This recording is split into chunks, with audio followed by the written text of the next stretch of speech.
Today's show is brought to you by adamandeve.com. Go to adamandeve.com right now and you'll get 50% off just about any item.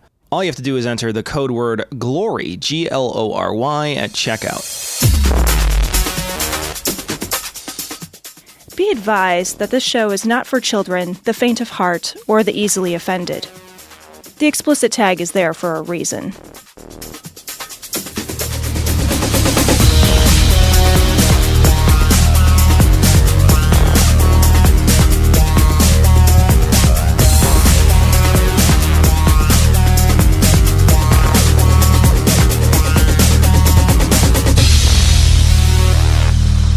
Recording live from Glory Hole Studios in Chicago.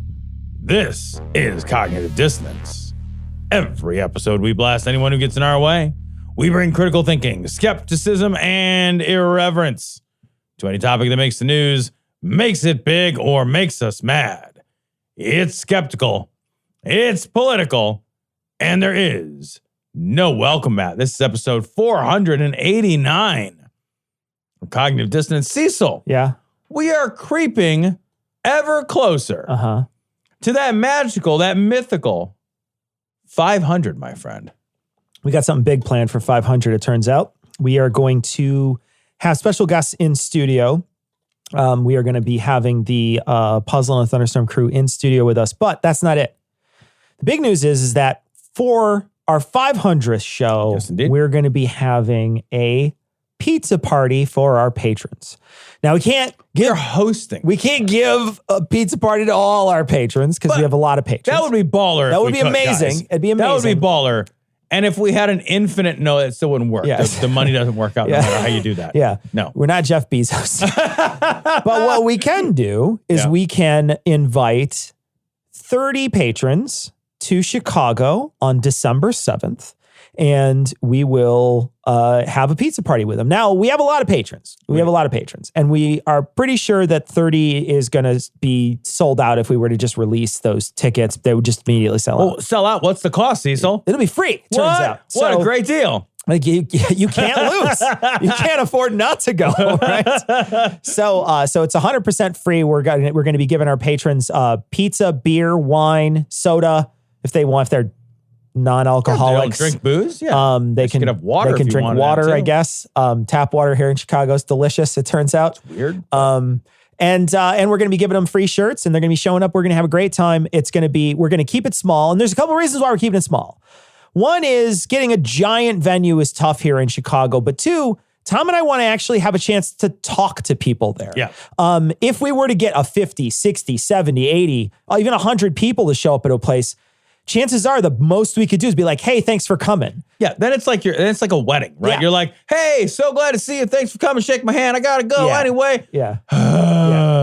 That's not what you guys want. That's not what you signed up to. It's really not. So what we want to make sure to do is make sure to maximize time, hang out with people. So what we're going to do is we're going to open up a lottery this week. It's going to be posted for patrons. So if you're a patron, you got access to it. If you're not a patron, you don't get access to it. Unless you became a patron. I mean, you could become a patron. Wow. That would be crazy. Huh. But if you became a patron this week, you would see on the patron notes for this episode, there's a link. It's a link to a Google form. You're going to type in a few things that we need to know about you, your name, your patron email, your shirt size, things like that. And we are going to be selecting 30 people from that group. And we are actually going to be doing a random lottery. So if you're a brand new patron or if you're an old patron, your chances are equal in this particular thing. We're going to take everybody at a certain date, and the date's going to be sometime in November. We're not sure exactly when that's going to be, probably early November. We're going to say the lottery stops, and when the lottery stops, we're going to go through and select randomly 30 people, and those people are going to get invites to come to Chicago and hang out. So make sure that the weekend's free for you. Yeah, right. You know, you don't want to be like, oh, I signed up, but then like something else came up. Like make sure the weekend's free for you and make sure you can get to Chicago. But if you get to Chicago, you get to eat pizza, drink beer on us, hang out, not only with us, but the puzzle guys will be there too. And it'll be a great time. So we're going to post it on this week's show notes. Yeah, I can't wait to have the inevitable 900 conversations about pizza at the pizza party. We should probably bring some other controversial food items We'll think about it. As yet. We'll see. To be determined, Cecil. We'll see. Maybe apples. Maybe, what we should do is we should just have Korean cookies. We should just have an apple tasting party where I'll just hand around different apples. But yeah, it's going to be a great time. So check it out on this week's show notes, patrons. We want to thank you guys for 500 episodes. We want to thank you guys sincerely for sticking with us. You guys are the reason that everything happens here. And so we want to do a little something for you. So sign up for the pizza party if you're going to be in Chicago on the 7th of December. It's going to be a great time. If you're a grown adult who needs to yell at a child for some reason, the Greta Thunberg helpline is here to tolerate you. She's just fueling needless anxiety. She's making the end of the world sound like it's the end of the world. All right, Cecil. So this week we've got to talk about Greta Thunberg. She's the activist, the climate change activist, 16 years old, spoke at the UN Climate Change Summit. Yeah. Really amazing young lady. Yeah. Like that was an impassioned speech. Yeah. We talked about her last week. Yeah. She is an outstanding human being and she is fucking fearless. Yeah. Like absolutely fearless. And one of the things that's amazing is that her position as a young person allows her to really speak truth to power in a way that is genuine and in a way that is bounded by no political constraints, no worries about repercussions. She's just a young person able to sort of speak her mind. And when I say no repercussion, I mean, that would be the ideal world. Yeah. Where a young person could give an impassioned speech in front of the fucking UN about one of the most pressing issues globally facing us. Yeah. Or the right could attack her personally without ever once addressing her ideas or ever once addressing the points that she made. I think one of the things that I've seen the most is, why are you guys following a 16-year-old? Why are you following a 16-year-old? And the response to that is the easy response is no one's following her. And in fact, she doesn't want us to follow her. No. What she wants is, what she did when she came to talk to Congress was drop a science study on the desk and say, read the fucking thing. When she talked to everybody at the UN, she didn't say, follow me.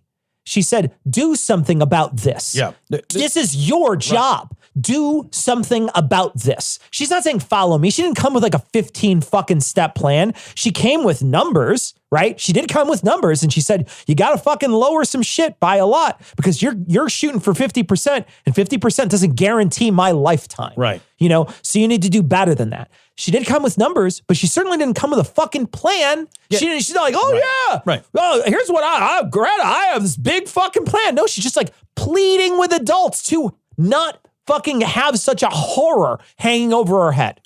She didn't Elizabeth Warren that shit. Yeah. She didn't show up with you're right. Here are my policies. And, I would remind the world, when the world says like, why are you following a 16-year-old? I would remind the world, Doogie Howser was 16.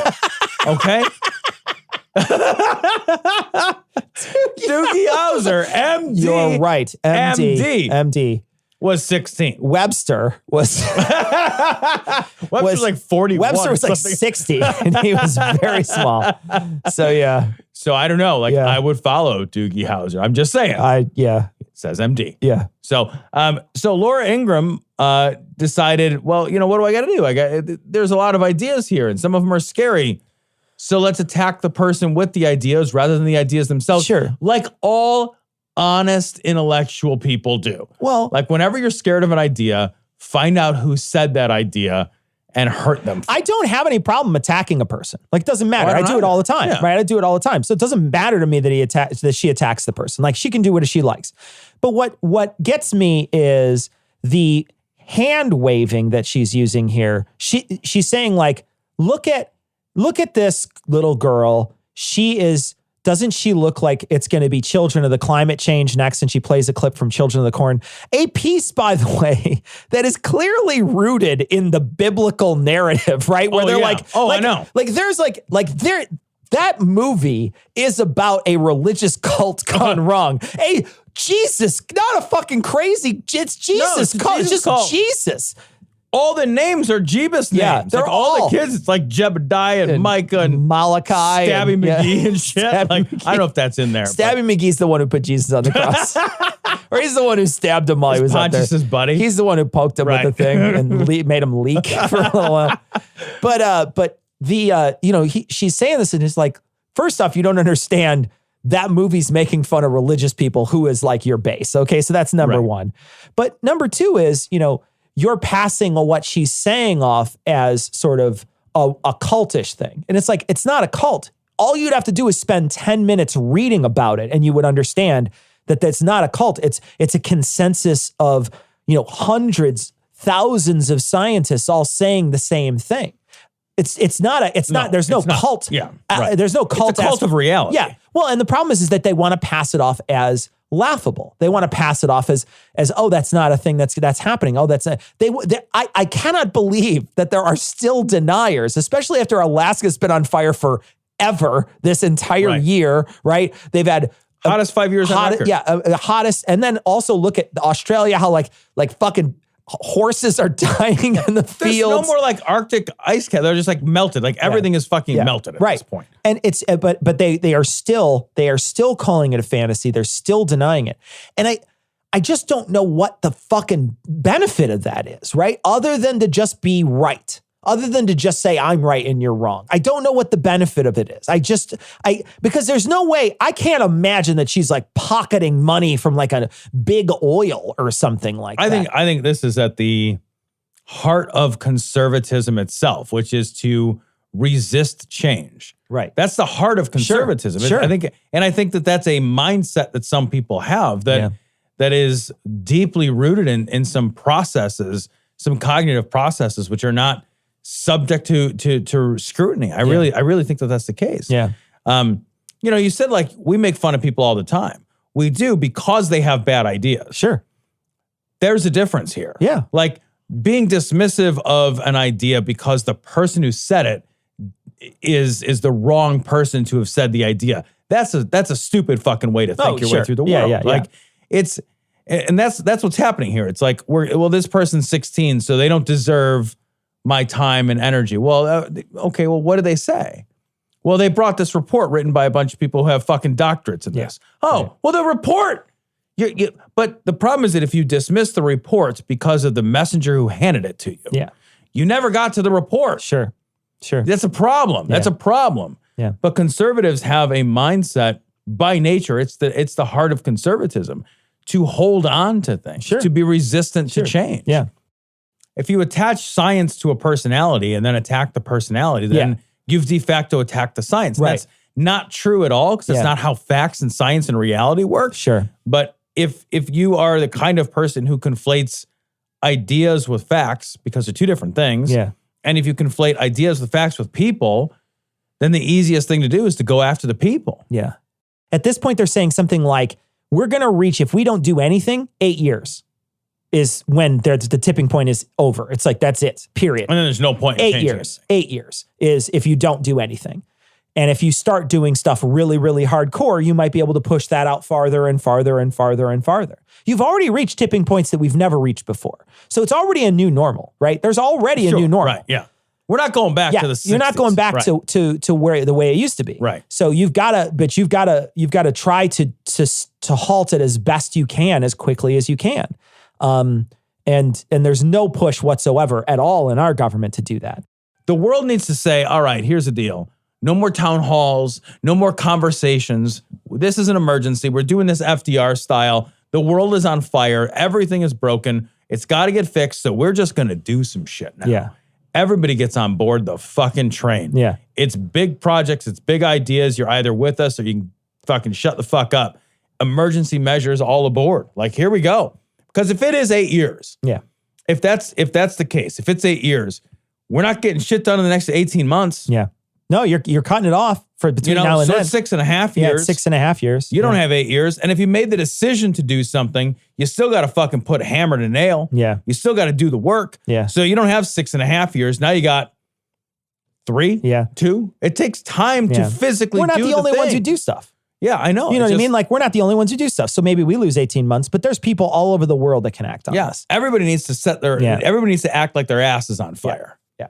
One of the things that this lady says, this Laura Ingraham says, she says, I can't wait for Stephen King's sequel, Children of the Climate. Now the left if they ever get in power, will simply use the excuse of climate change to reward their friends. Reward their friends what? Not dying in a climate apocalypse? Like, what the fuck reward are you? Big government contract. That's exactly what it is. Yeah. They're just talking about like money. Because that's what she would do. Right. Because like they can't conceive of a world where you look at the greater good. Yeah. Where you say like, yeah, you know what? Cecil, it's a great story that you've got a company that builds widgets, but you don't build fucking solar panels. Fuck your widget company. I'm buying solar panels. They can't conceive of a world where we're just not shilling all the time, where we're not like hucking and trying to grind for the fucking next buck. Yeah. Because the entire world for these people is about grinding for the dollar. I'll tell you, Greta at this conference was basically saying like, look, you can't be looking at it like this. You can't be talking about this like everything has to be about economic growth. You can't be having that conversation that's, and we can't be having that conversation that everything's about economic growth. The problem is that we're in a shareholder mentality, and we've been in a shareholder mentality for way too long. And it's ruined this planet. It's literally ruined this planet. Yeah. Teen climate activist Greta Thunberg lashed out at world leaders Monday during the UN Climate Action Summit. This is all wrong. I shouldn't be up here. I should be back in school on the other side of the ocean. Yet you all come to us young people for hope. How dare you? You have stolen my dreams and my childhood with your empty words, and yet I'm one of the lucky ones. People are suffering. People are dying. Entire ecosystems are collapsing. We are in the beginning of a mass extinction, and all you can talk about is money and fairy tales of eternal economic growth. How dare you? All right, well, a little more climate change, Cecil. This story's from Right Wing Watch. Robert Jeffress? What the fuck kind of name is Jeffress? We've had him on the show before, but he's actually talking to Todd Starnes. Oh my, nobody should talk to Todd Starnes. That's actually kind of a tongue twister. It is, a little bit. So this is guest Dr. Robert Jeffress on the Todd Starnes Show. It's on Fox Nation. I just got back from the UN to hear our tremendous president give a blockbuster speech on religious liberty. I mean, it was absolutely tremendous. The only thing more fun than listening to him is listening to the liberals whine about that he had the audacity to skip the climate summit. And, I tell people, Todd, all the Did you see him walk in, though? Oh, my God. You see him walk in and, like, Greta giving him that look? She stank-eyed him so hard. Holy shit. She looked daggers at him. Stared daggers at that guy. Oh, it's awesome. That dude's such a douchebag. God. He rolls in there like he fucking owns the place. Like there's actually shit going on. He's just like, brother, here's me. I'm the fucking... Well, you remember when he first got in and he grabs that one guy from like Montenegro by and like pulls him back so he can go out forward. Oh, God, it's disgusting. All the time. I mean, this president is brilliant. I mean, he decides to skip attending a session on an imaginary crisis, climate change. And see? An imaginary crisis. They don't think it's real. I know. They don't think it's real. I know. Well, the thing is that, like, if it's real, it calls into question for the religious idiots. It calls into question all the core beliefs, right? Yeah. So if climate change is real, then in their mind, all those dominoes start to fall. It's the problem they have with evolution. And I've always thought it was really funny because it's like, it's not hard to imagine a world where they can coexist. Yeah. Where you can have, oh, well, God just started it this way. But, because they're literalists, because they have no flexibility in their metaphor, right.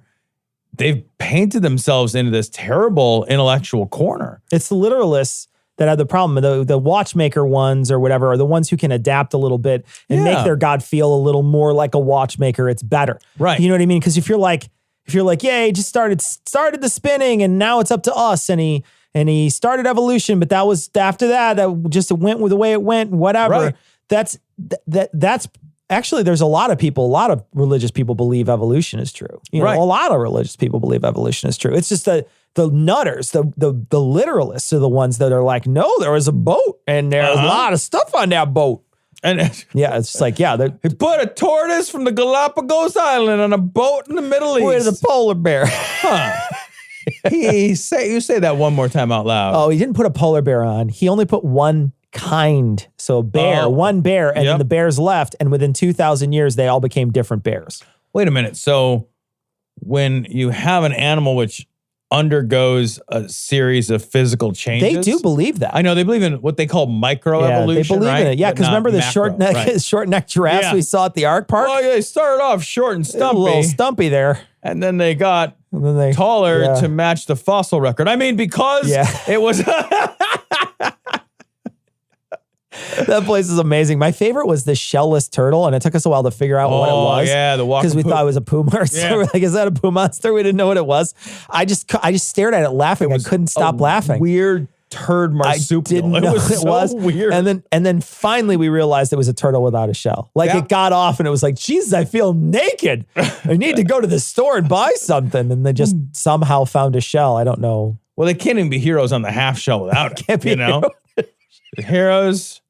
We're all squishy. Yeah. It's not a song. Somebody swings and hits one of them in the with a nunchuck in the stomach and just that smarts. Oh, that hurts. I gotta grow a shell.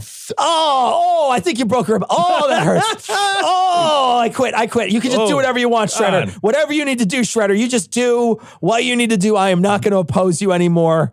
Crisis, climate change, and instead he chooses to lead his own conference on a very real problem, global persecution. I mean, Todd, he came to the UN Climate Change Summit to lead his own summit on a different topic. Yeah. That's what you just even if I believe that your fucking imaginary persecution complex bullshit was something that should be addressed, like time and a place, motherfucker. It's like starting your own book club in a book club. Right. I'm going to do a DVD club at your book club. Okay. What the fuck is wrong with you? This is why you don't get invited places. What president can you think of in either party who would have the guts to snub the UN like that and stand up for what's right? Why is that good? Why is that a good thing? What president would thumb his nose at the entire international community? Well, anyone who's not good at diplomacy. Yeah, right? Like, what the fuck? What's the benefit of that? Here's the thing, right? Even if I thought that, somehow Trump is good or whatever at what he does, what the fuck is the positive? What's the positive of walking into a giant room of people and being like, suck my dick, bitches, boom, and then fucking dumping on a desk? What's the point? Just stay home. You know what I mean? Like, you don't have to go somewhere and be a douchebag. Just be a douche. Everybody knows you're a douchebag. You're from New York, for Christ's sakes.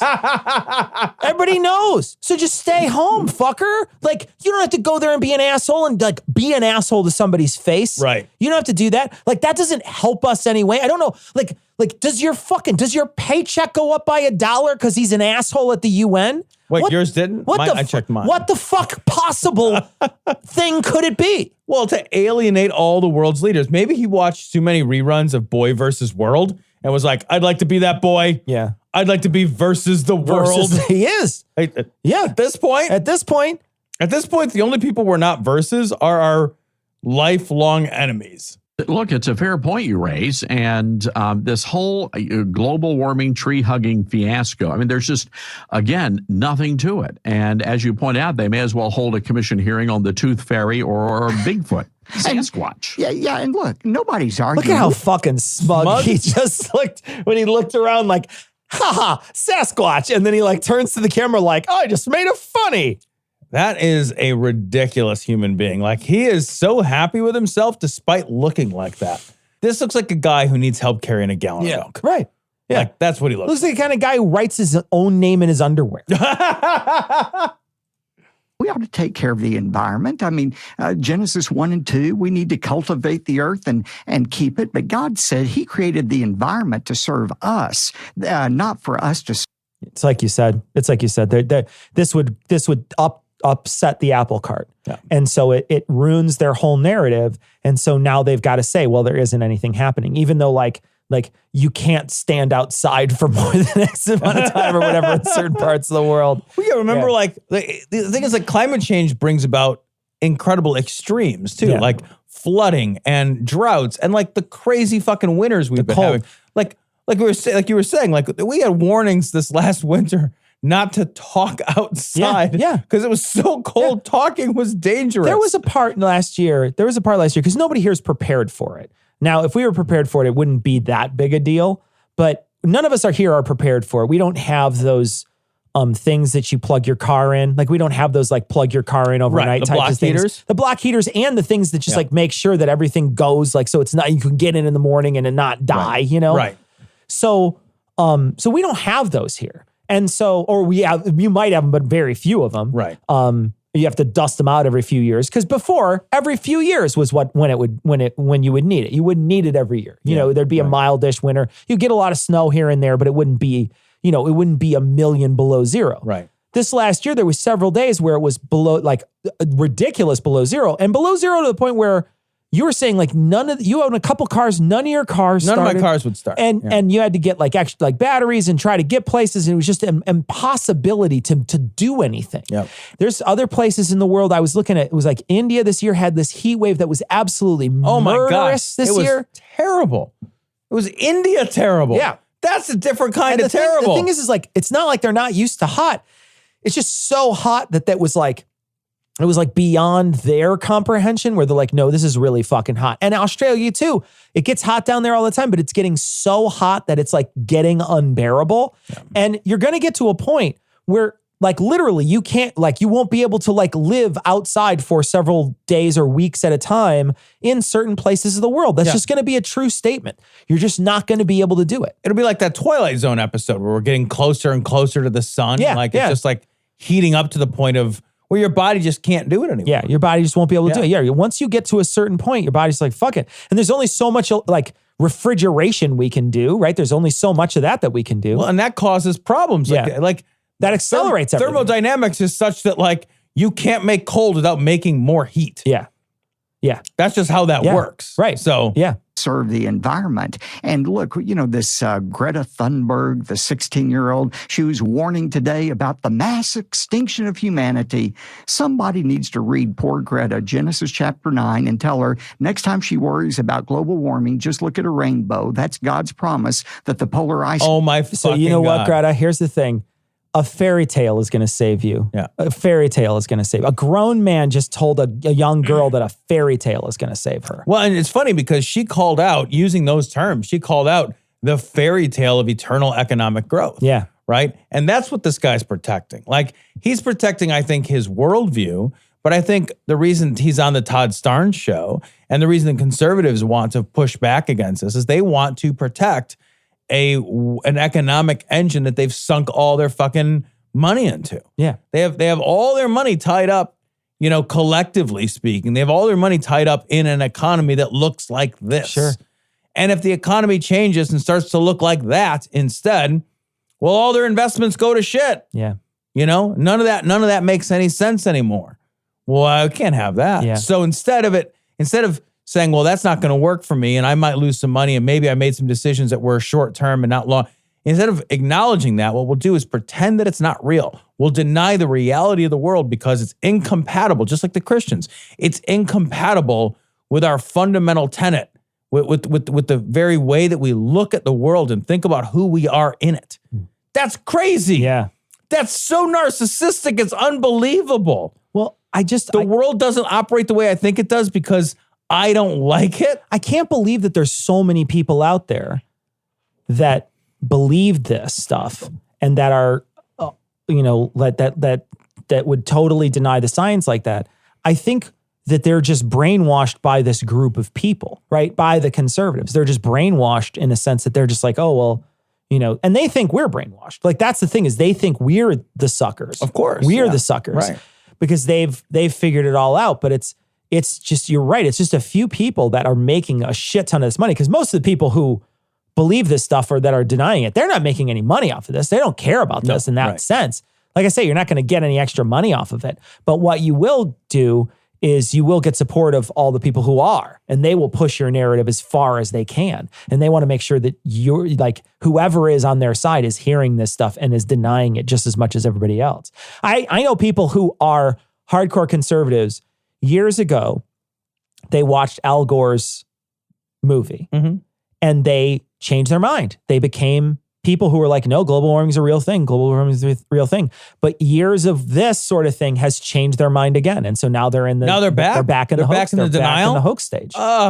But they were for years not, because they had their mind changed by a movie and then they didn't again. I say My contention is watch Chasing Ice with the sound off. You didn't even have to hear it. You just watch it. Just watch what happens. Watch, and then they'll just tell you this was this year, and they'll show you what the ice looks like, and then they'll show you now, and they'll be like, "This is what the ice looks like," and you can't even see the ice. You just look at a couple of pictures, and you'll know. You'll know that it's a true thing. I mean, there's so much evidence out there. There's so much evidence for this, and there's such a consensus of this. You're just a denialist if you think it's not true. You don't get to use that word skeptic. Yeah, you're not a skeptic. There's no such denialist. thing. Yeah.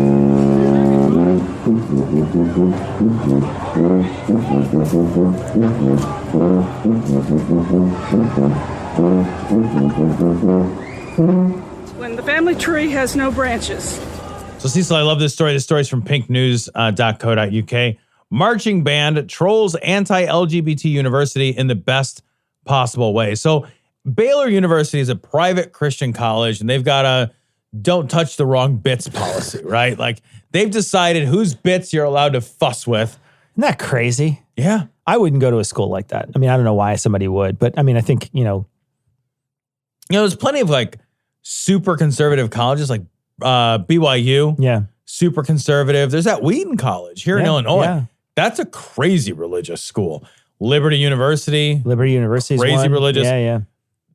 There's a few of these things that are just a nightmare. Yeah. But I guess like maybe if you're just super, super sure you're not in the closet, I guess. I mean, I don't know. Like, this is not, I don't, you have to have a worldview that you and I are never going to have. I can't get there, right? Like no matter what, I can't get there. Like, it's like,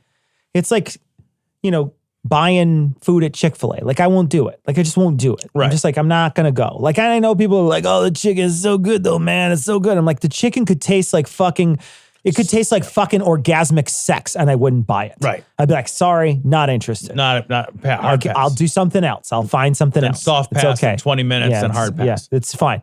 I'll just pouring like ranch dressing on yourself.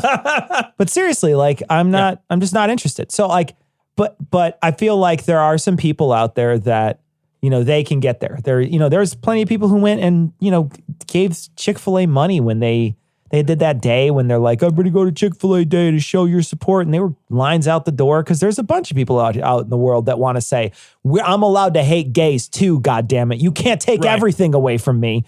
And so that's the type of person. And that's the type of person who's going to send their kid to Baylor.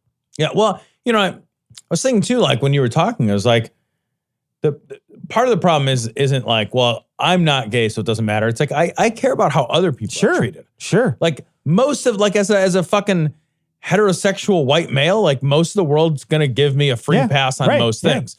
So when I get all fucking worked up, it's not because I've been aggrieved. Yeah. Like typically it's not because I've been aggrieved. It's because somebody else has been aggrieved unjustly, right? Sure. It is the unjustness of something which renders it incompatible with my morals that I'm just like, I'm not, it doesn't have to happen to me.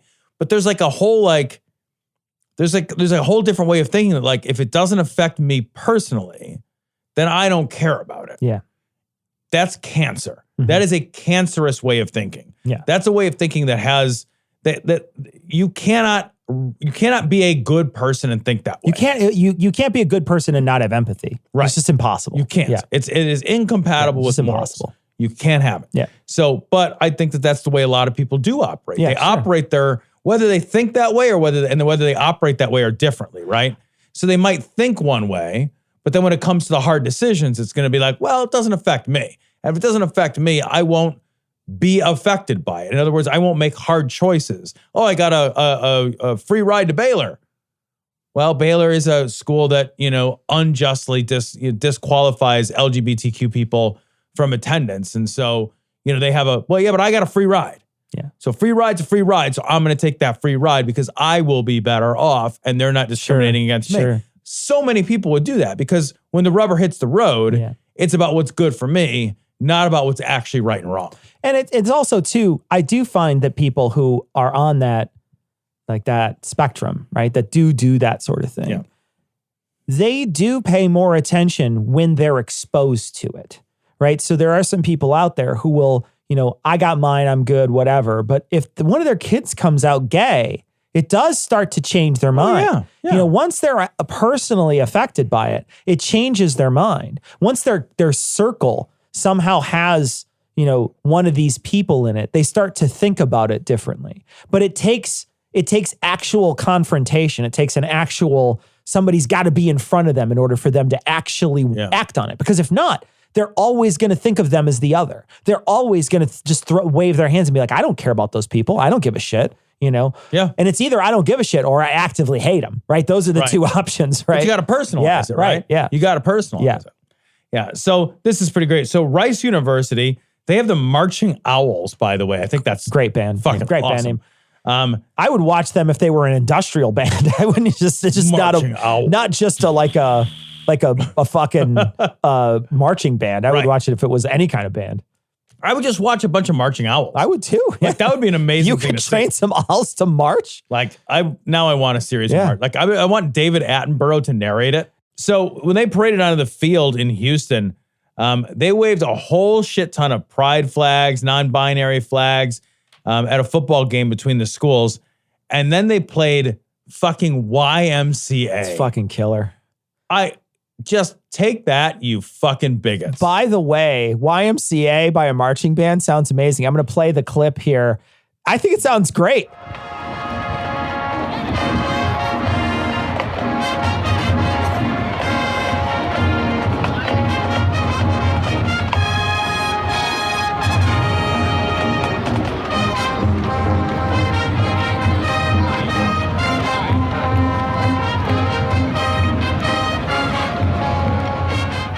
That's amazing. I think it sounds good too. So they crushed it. They crushed it. And those people are running around the field. They're filling in the I, and they're spelling pride. They spell pride out on the field. So yeah, absolutely killer. This is the way to do it, right? Yeah. Like make people feel embarrassed for not taking the high road. Yes, absolutely. You know? Yeah. Make people feel ashamed that they are unwilling to sacrifice for themselves when they, you don't have a moral structure if you're not willing to eat a little shit. Yeah. If you're not willing to take a little pain, a little sacrifice, if it doesn't ever cut into you, that's not a moral structure. Sure. You're just doing whatever you like because it's convenient. Yeah. That's all you're doing. Yeah. And then you're just having a high road theoretical conversation. That makes you a liar. You gotta be able to be willing to like put your fucking money where your mouth's at. Sure. And this is, well, you know, they're on their home field here. So it's not a big deal in that sense. But at the same time, like they're making that other team feel weird. That's for damn sure. Yeah. And I they didn't make any friends. Yeah, absolutely not. And you know, it's either going to make them cringe and feel bad, or you know, maybe it'll snap one or two of them and be like, man, what the fuck am I doing here? Like this, if I'm going to go places and they're going to protest, I'm not anti-gay. I just play for this dumb college. The other thing I wonder too is, are they going to treat this now as the new? They kneeled before a game, so now they're not going to watch college ball because they did a pride thing in the middle. China has total respect for Donald Trump's very, very large brain. They call her Pocahontas. I am the chosen one. You are fake news. Okay. I am the least racist person. Oh, look at my African American over here. Look at him. To come here, grab him by the pussy. Stop it. All right, Tom, this week in Trump, I'm going to read a couple stories here, read a couple of ideas off. Is there something going on? Just a few. Not a lot, really. It's pretty average week. So earlier in the week, before everything sort of broke, there's a tweet about Greta Thunberg, and we'll read the tweet in a few minutes, but it's Trump's tweet to her, and it sort of shows an image of her giving a speech. At the UN, Trump calls on nations to reject globalism and embrace nationalism. But then something sort of weird happened. There's this country, I don't know if you heard of Ukraine. I don't know if you've heard of it. No, lately, no. Yeah, it's a weird, tiny little place far, far away that is of no consequence, except that the president probably withheld aid as a way to garner political favors from a foreign government a day after the Mueller trial. Okay. I have two more to read, two more to read. Okay. Three more, actually. Trump basically changed his tune then about whether or not he withheld aid and why he did. He also threw his vice president under the bus And at one point, he said he would like to kill us by. So go ahead, Tom. Oh, yeah. Is that all that happened this week? That's all. It wasn't a lot. Oh, and by the way, we've started impeachment proceedings, and we had the House also interviewed Joseph McGuire, who's the acting director of national intelligence. They also interviewed him, and so there's been a lot going on. Impeachment proceedings, huge deal. But not, I mean, it's a huge deal in the sense that it probably should have happened a lot sooner.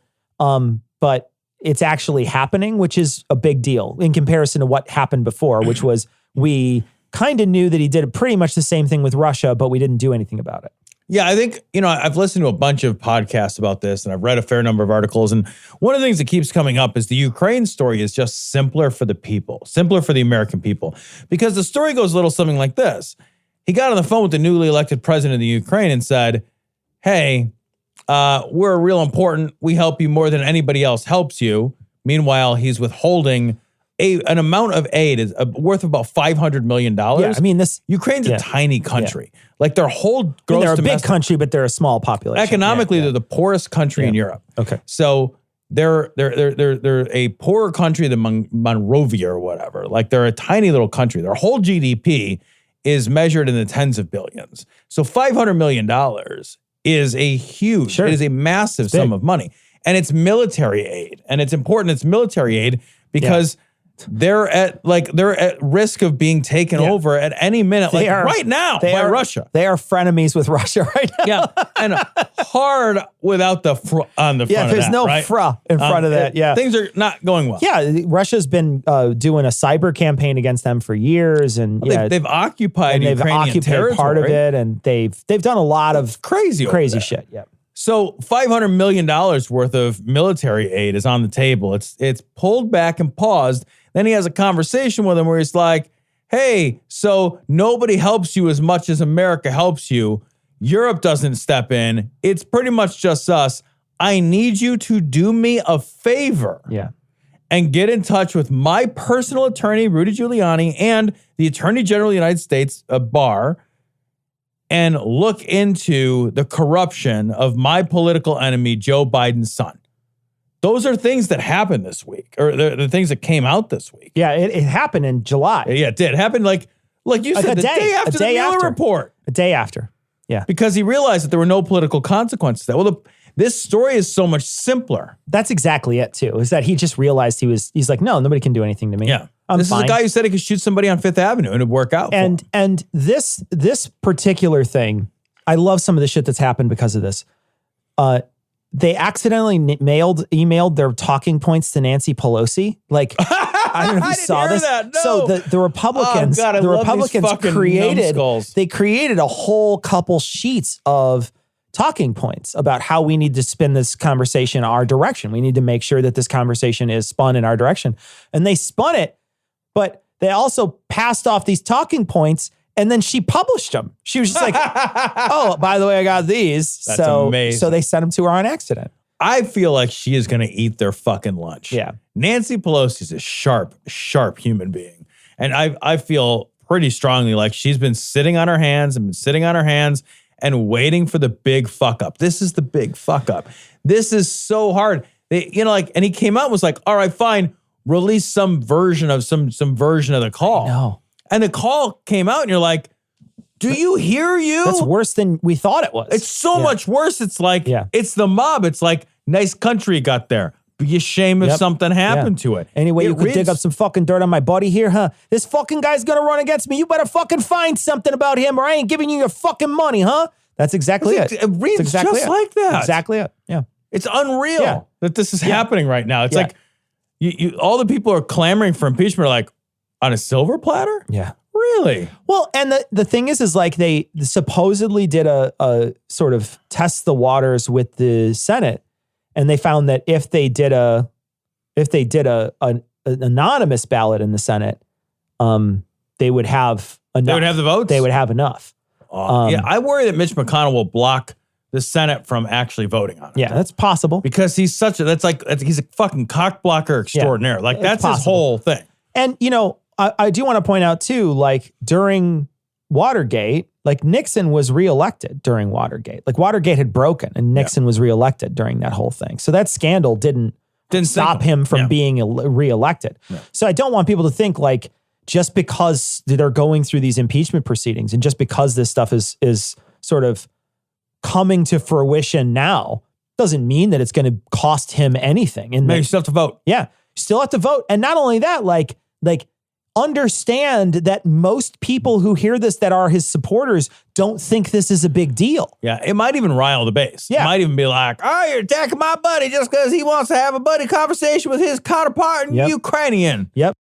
And, I don't even think it changes the calculus too much if there was no quid pro quo.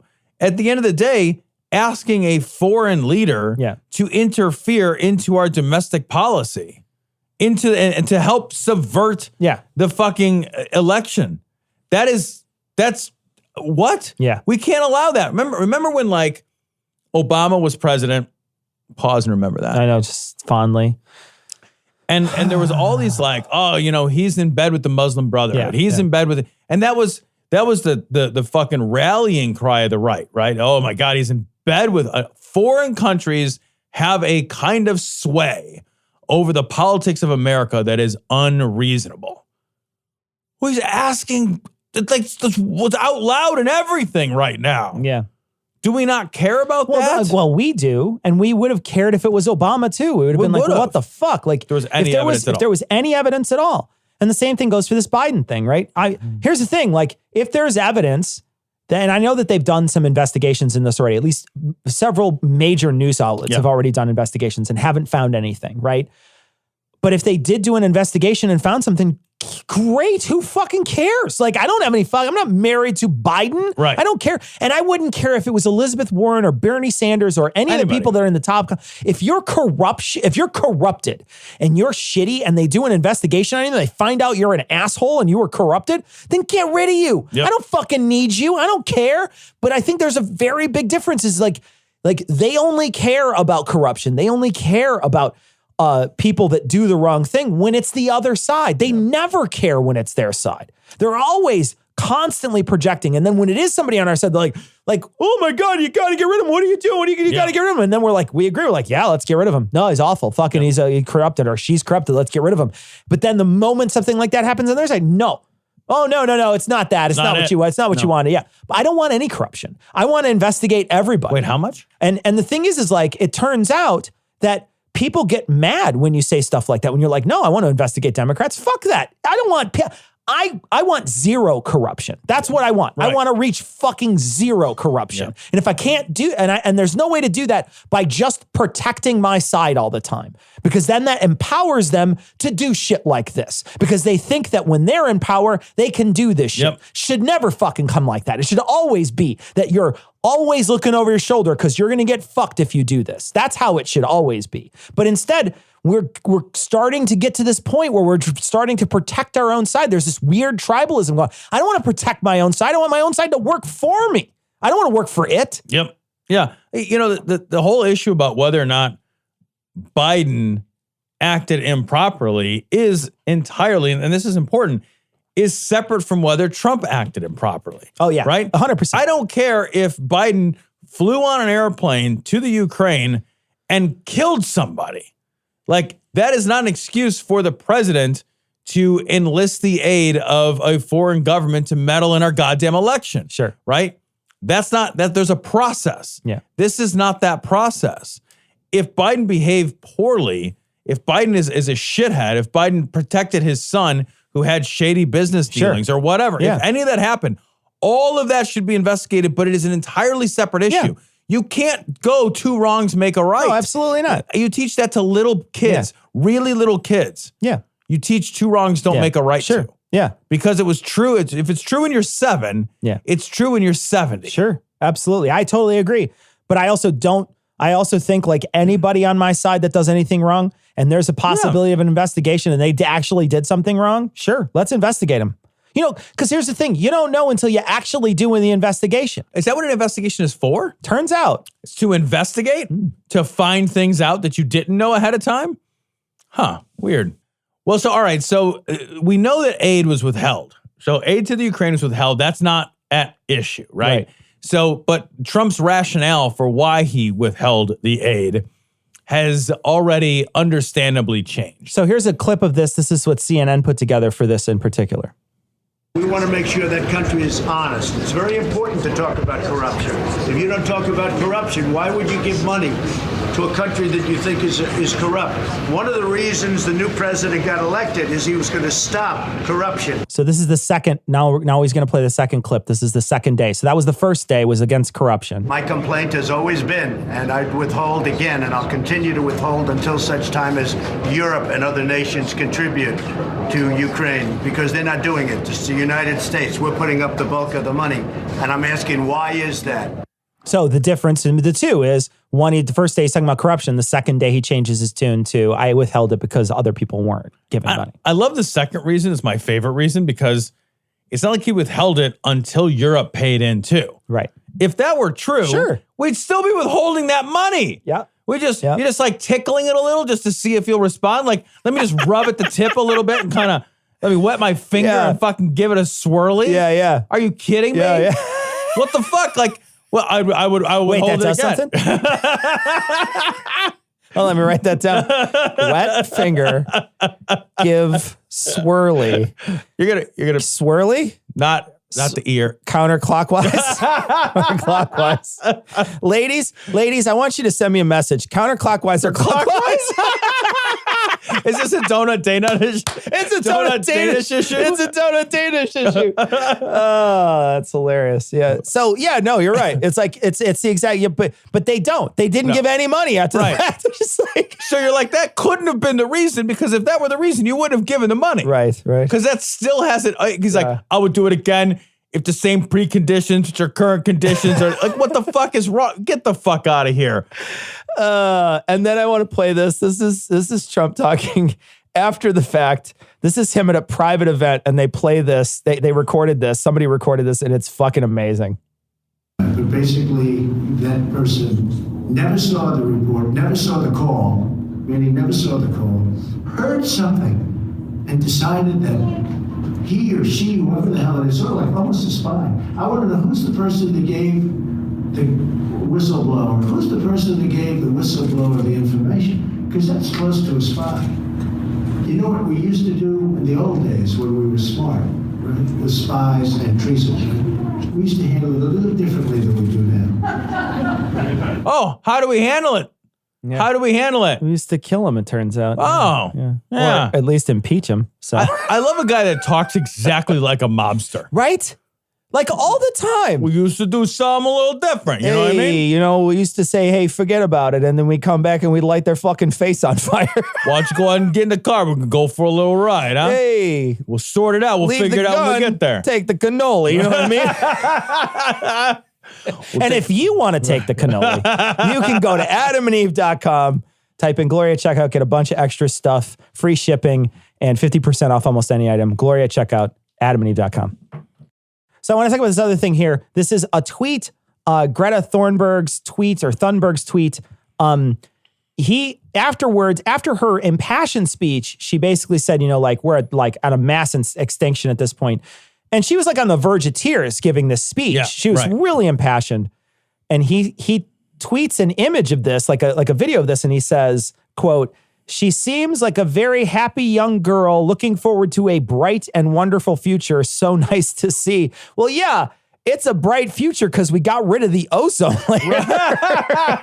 Yeah, real fucking bright. I mean, not a safe bright, but definitely a bright. Right. Yeah. When the nuclear holocaust happens, that's going to be bright too. And this is, honey, you need to be quiet. Let the adults talk in the room. That's what this is. Yeah, this is mean and sarcastic because she is not in this moment being bright and happy. She is in this moment being the very opposite of that. Yeah. So he is being a shitty, sarcastic dickhead to her. Yeah. And I love that she responded in kind by changing her Twitter bio to a bright and happy young girl looking forward to a happy, or like, she basically said, bright, happy young girl looking forward to a bright and happy future. Or whatever. Yeah, a happy young girl. Yeah, exactly. Yeah. So she took his words and turned them into her bio. Like, she's like, yeah, fuck you. Yeah. Fuck me, fuck you. How about that?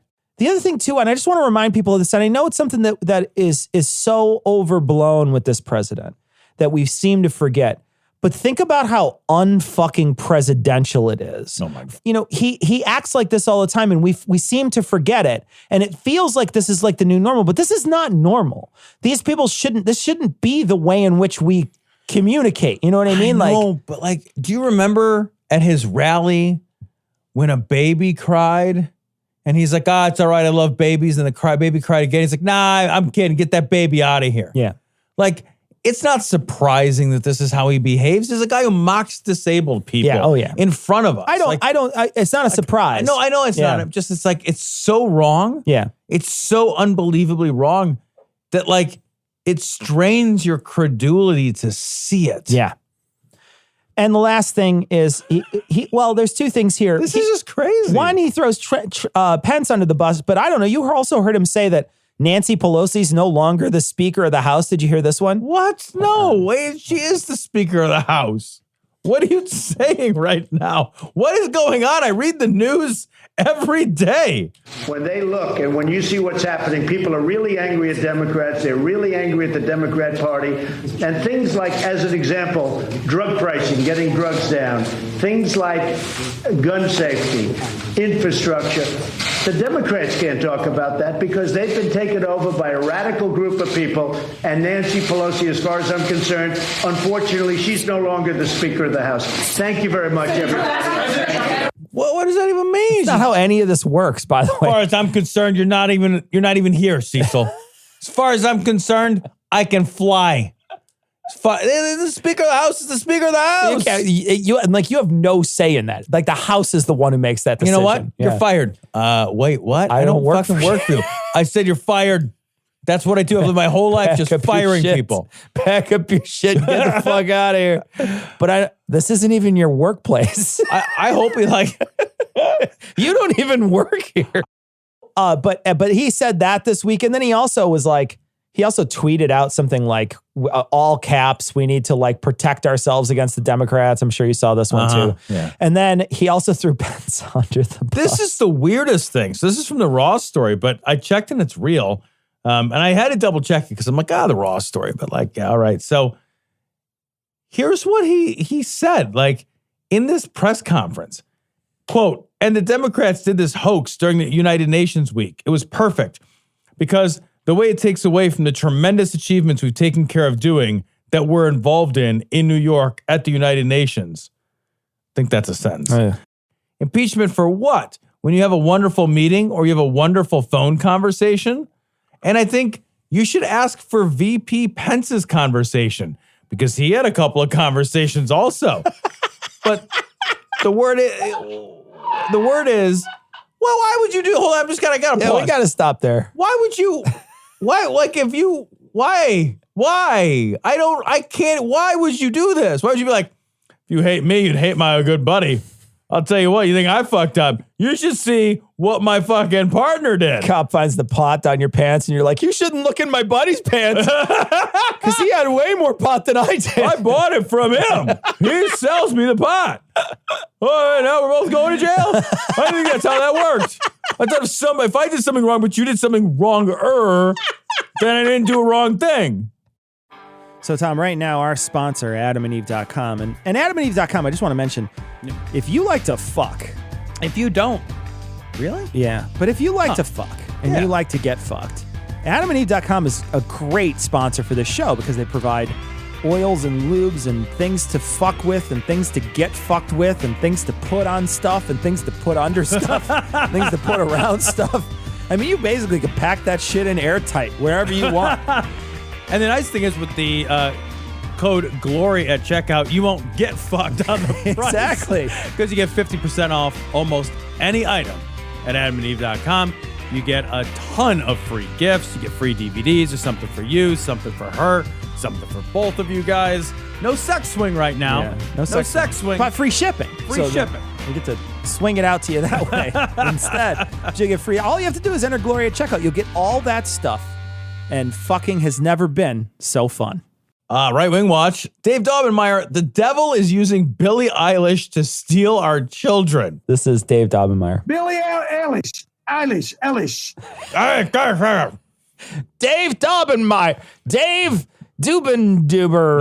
Dabben Daubenmire. Pippin Dibbenderber. 451 million views. How many? Did he just say 365, 451? What? What did he say? I'm like, is that even a number?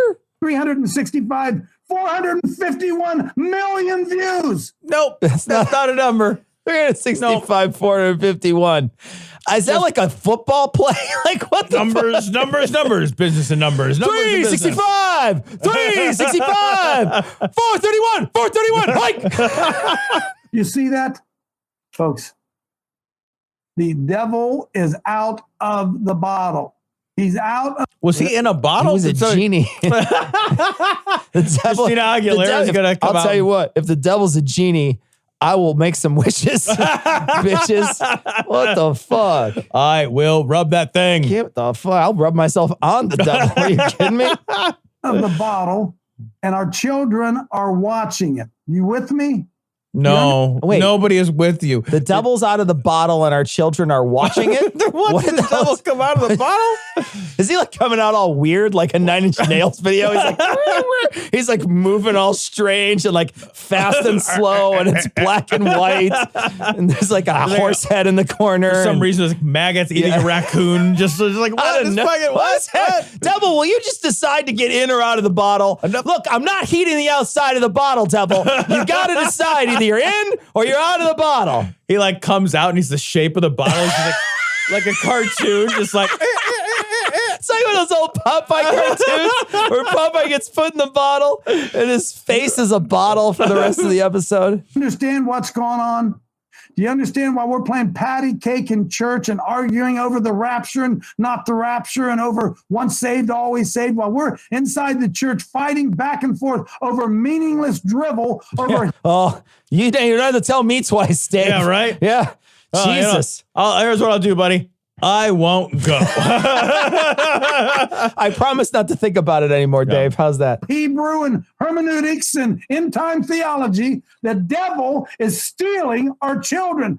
451 million views. I think he's just jealous. He is so worked up right now. He's just jealous. What are his views, Cecil, on his YouTube page? Oh, you're going to make me look at it? Yeah. Okay.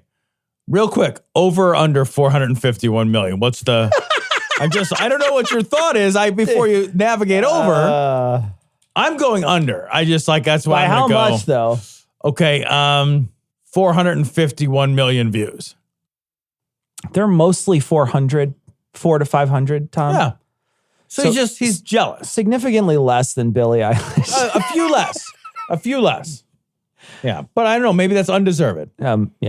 Not undeserved. Maybe he's the bad guy. Some 14-year-old girl. Now, I'm going to ask yourself this. I'm going to ask yourself this. Okay. What is he going to ask yourself, Tom? I don't know, because that's not how you put words together. Is he going to pass the salt to yourself? I'm going to ask yourself this, Cecil. That's what I'm going to do. Bob Dole wouldn't even say that. Do you think she did it on her own?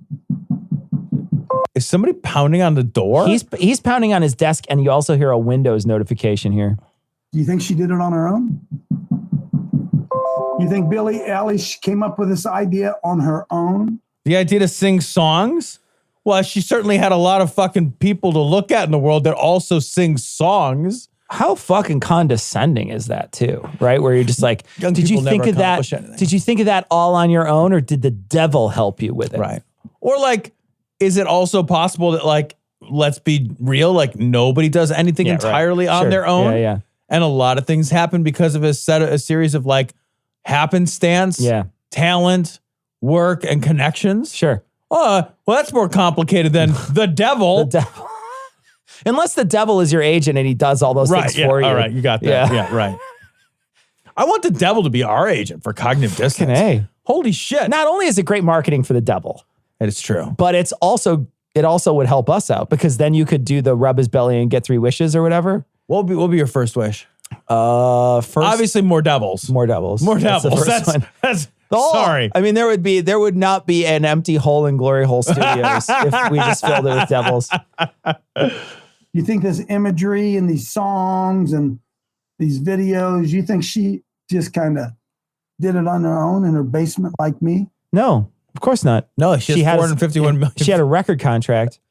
She had people behind her. And Right. she had like an entire studio that helped her do that stuff because that's what happens when you become famous and you get paid for it. Yeah. And when you have like talent, you don't have to work out of your basement. Yeah. It turns out. Yeah. Turns out. Yeah. Where there are great forces of dark beyond what we can even. Wait, did he just admit he's in a basement? He looks like he's in like a field, like a he plays stadium. green screen. He looks like he's at a stadium. Yeah. He's been lying to me this whole time, And I Tom. believed it. Oh, man. Here I thought they just let him in early. He is a coach. He is a coach. And they're just like, whoever's a coach, as long as you do the secret coach handshake, you can come in and film your 300 view podcast on the field of random stadium here. He basically gets like the prima nocta version of like stadium. He gets to Right. if he cuts all the dandelions off, he deflowered the field. So even imagine that is full bore after our children. If they can't abort them, they're going to drug them. If they can't drug them, they're going to vaccinate them. That came out of nowhere. I know, right? Like I wasn't expecting the vaccination either. I was just like, what now? That really grabbed hold of me. That was good. Yeah, and I mean, let's be real here, Dave. That's how we drug them is through the vaccination. Yeah, come on. Get with it, Dave. Two birds, stupid. Duh. They can't vaccinate them, they're going to indoctrinate them in school. If they can't. Oh, indoctrinate them in school. That would be horrible. If someone indoctrinated someone at a young age before they had opportunity to decide whether or not they believed a thing, that would be terrible, man. Well, God. Okay, but isn't there? I see what you're doing. Oh, wouldn't that be the worst? Dave Daubenmire. Indoctrinate them in school, they're going to indoctrinate them through the media. If they can't indoctrinate them through the media, they're going to just make Billie Eilish have sex with them until they believe in the devil. All right, so at what point are you swallowing the bird to catch the spider? Eventually, the spider jumps in front of the fucking person trying to give you a vaccination like, no. Take them in the libraries and talk about homosex. Folks, the assault on the American child is at an all-time fever pitch. And from the church. Let me tell you, they are constantly raping children. Yeah, right. You need to get your kids away from the church because they're not safe there. At least not with an adult to supervise them with the priest. Right. Yeah. An adult that's not the adult that rapes the kid. Right. Yeah. Because that adult, you can't trust. At this point, the adults at the church need an adult. Yeah. Maybe we should get rid of the church.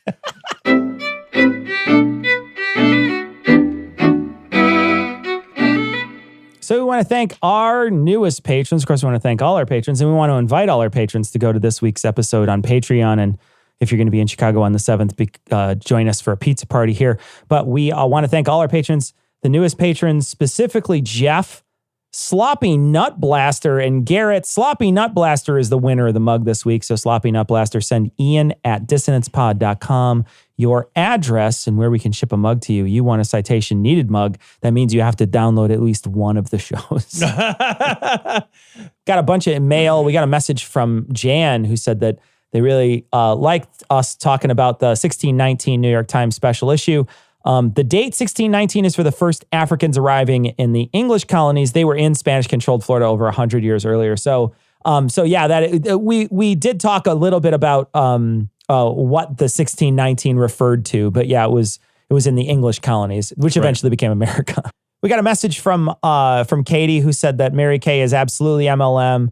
Avon isn't as bad. And you're right, you don't buy your stuff outright, you don't pay for it, but it is still a multi-level marketing because you're constantly trying to get other people to buy it sort of like from you or through you in some way. So it is still multi-level marketing. You're just not stocking the merchandise yourself, but you are still pressuring all your friends. It still turns you into a salesperson for the company. Yeah, right? Absolutely. Right. Yeah. Mm-hmm. We got an interesting message from Dave, and Dave said that we were talking about being victims of our own success when it came to vaccinations and a few other things, and he said, transportation's also one of those things. It looks, we have this amazing transportation system in our country, but we don't pay enough money to upkeep it. Like the upkeep on that is just an immense amount of money. I don't know, man. I'm kind of glad because everything is under construction all the time. And if we funded all the construction projects, we would just there would be no end to. So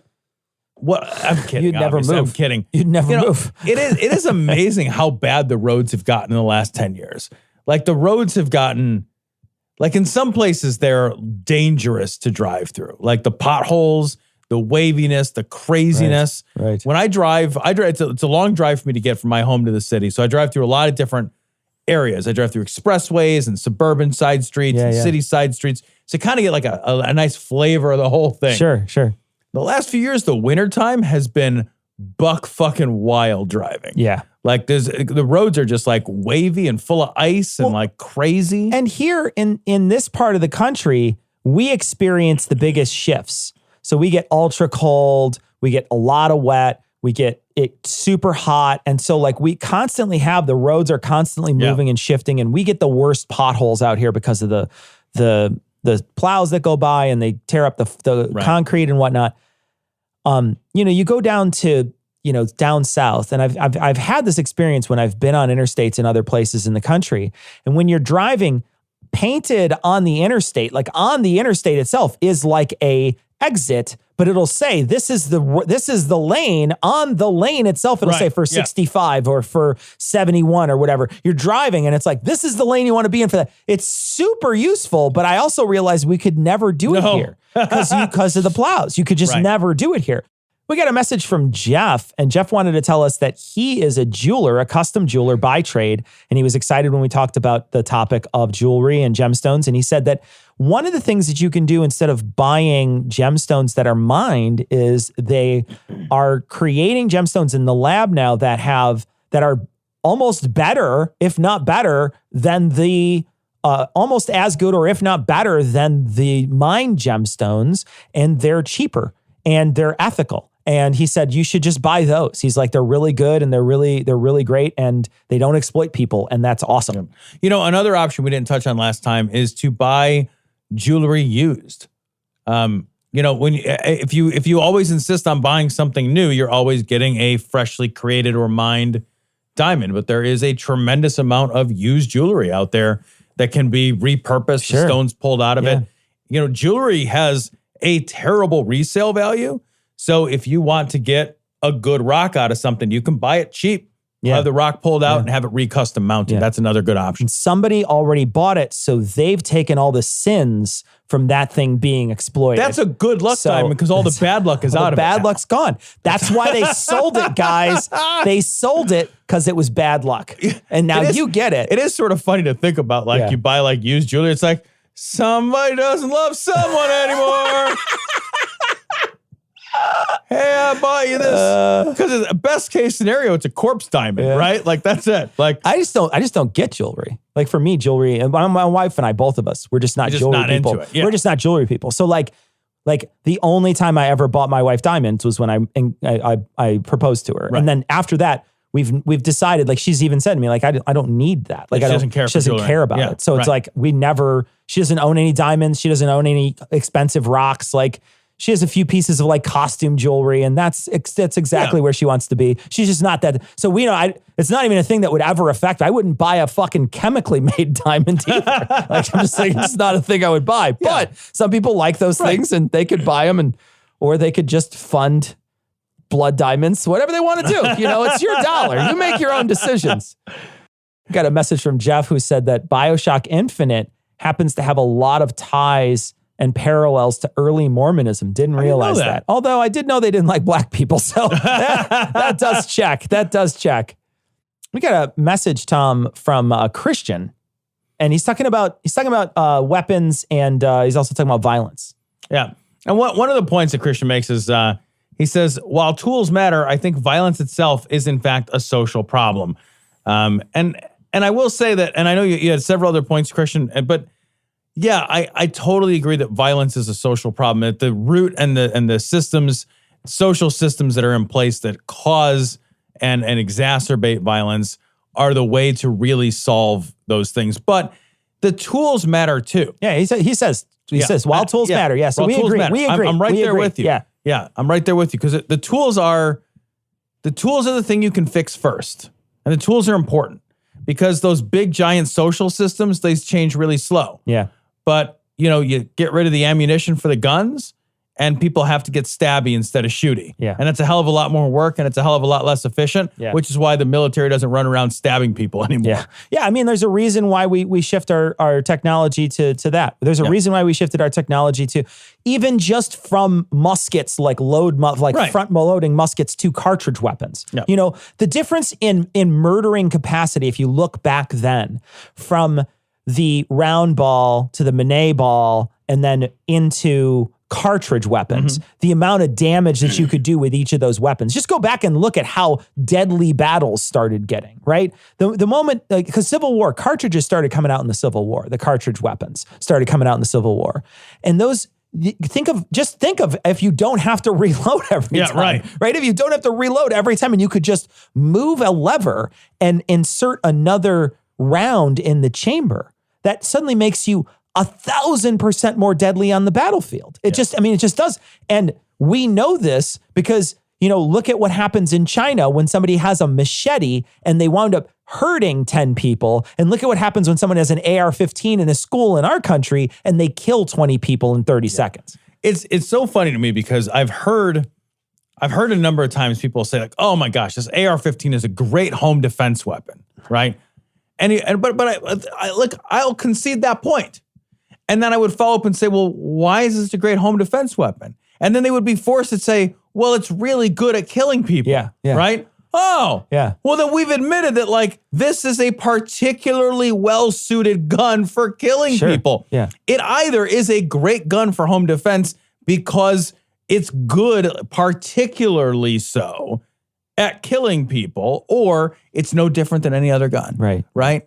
That whole nonsense, you're like, it's no different than any other gun. Really? Then what makes it such a great gun for home defense? Yeah. Why is it any different? Then have your black powder. Oh, they're not actually equivalent? Yeah. All right, well, that's going to wrap it up for this week. We're going to leave you like we always do with the Skeptic's Creed. Credulity is not a virtue. It's fortune cookie cutter, mommy issue, hypno-Babylon bullshit. Couched in scientician, double bubble, toil and trouble, pseudo quasi alternative, acupunctuating, pressurized, stereogram, pyramidal, free energy healing, watered downward spiral, brain deadpan sales pitch, late night info docutainment. Leo, Pisces, cancer cures, detox, reflex, foot massage, death and towers, tarot cards, psychic healing, crystal balls, Bigfoot, Yeti, aliens, churches, mosques and synagogues, temples, dragons, giant worms, Atlantis, dolphins, truthers, birthers, witches, wizards, vaccine nuts, shaman healers, evangelists, conspiracy, doublespeak, stigmata, nonsense. Expose your sides. Thrust your hands, bloody, evidential, conclusive. Doubt even this.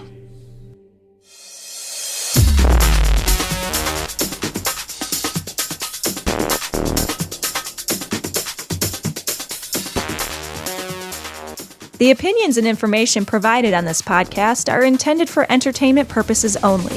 All opinions are solely that of Glory Hole Studios, LLC. Cognitive Dissonance makes no representations as to accuracy, completeness, currentness, suitability, or validity of any information, and will not be liable for any errors, damages, or butthurt arising from consumption. All information is provided on an as-is basis. No refunds. Produced in association with the local Dairy Council and viewers like you.